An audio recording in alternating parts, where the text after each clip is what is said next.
Yes, well, I've certainly noticed that my energy prices have doubled recently, as have my gas prices. So I'm not seeing a lot of this promised cheap energy that Labor keeps telling us is coming.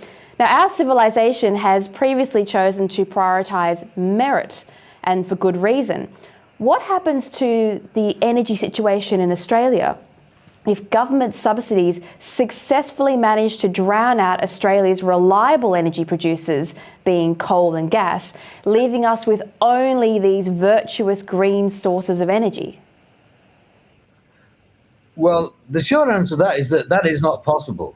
The government is basically saying, well, they're going to get to 82% green source of energy. That is not possible to do.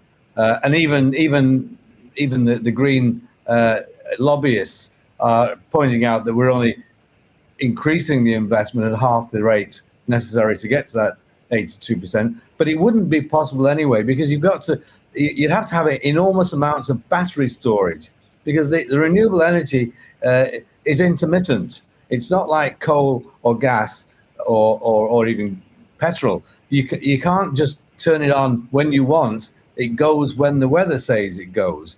And basically that means you've got to have something filling in the gaps between when the wind and the sun is shining and producing energy. And that, to fill in those gaps, you could do one of a few things. You can have more coal or nuclear, and that's nuclear is the basic is a bit of a trend at the present time.